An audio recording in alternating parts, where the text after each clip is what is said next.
Hey everybody, Dave here. Welcome to another adventure of can I read the instructions properly? I'm doing C# practice. Last time I did resistor color trio. Today we'll be doing an exercise called series, and it says that it is easy.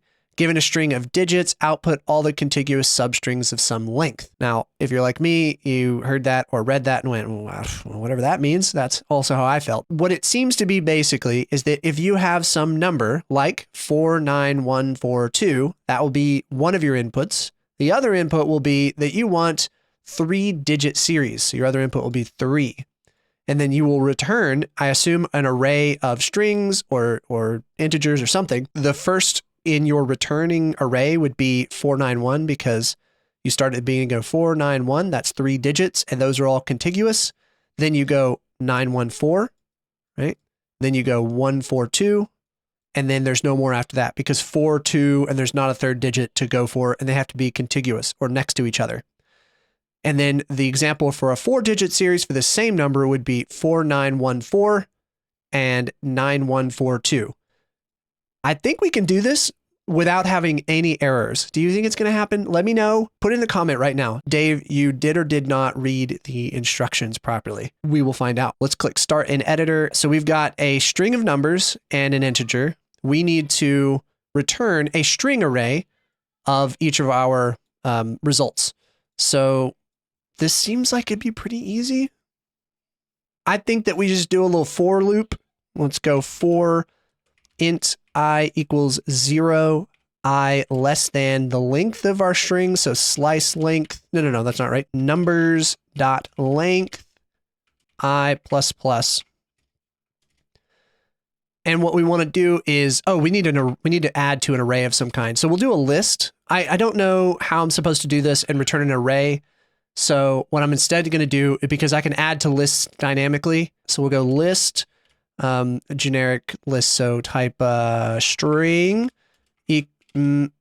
results, we'll call it, equals new list type string.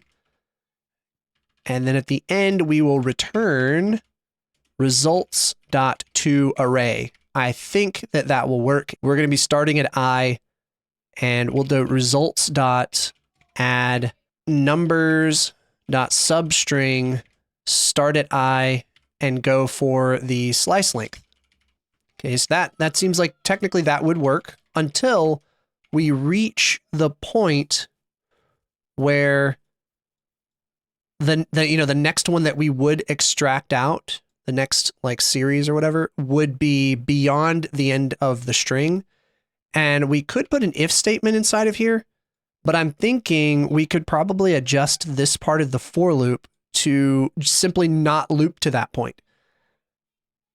So if I, let me think about this for a second. If I have a number like 49142, the first time that I loop, I will be equal to 0, then it'll be equal to 1, and then it'll be equal to 2. And so if I went I less than numbers.length, I could do like minus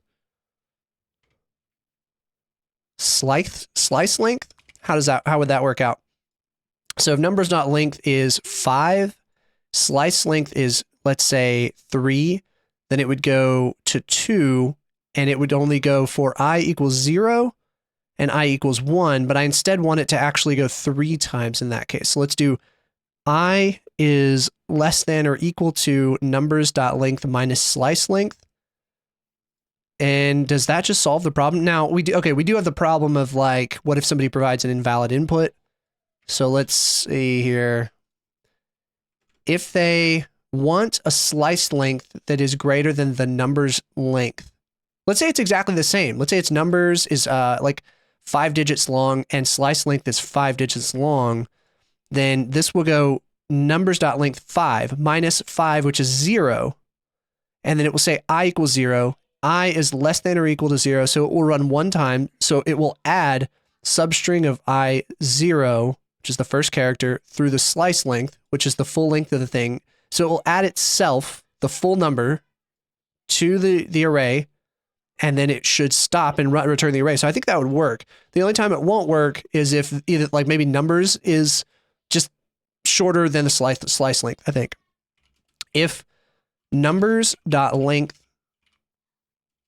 is less than the slice length, then we want to, do we want to throw an exception? Let's just throw new argument, exception, numbers can't be less than slice length.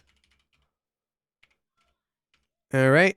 And another thing that I just realized is I need a using statement. When I was typing that, I noticed the generics or the collections, whatever. So collections.generic. Uh-oh.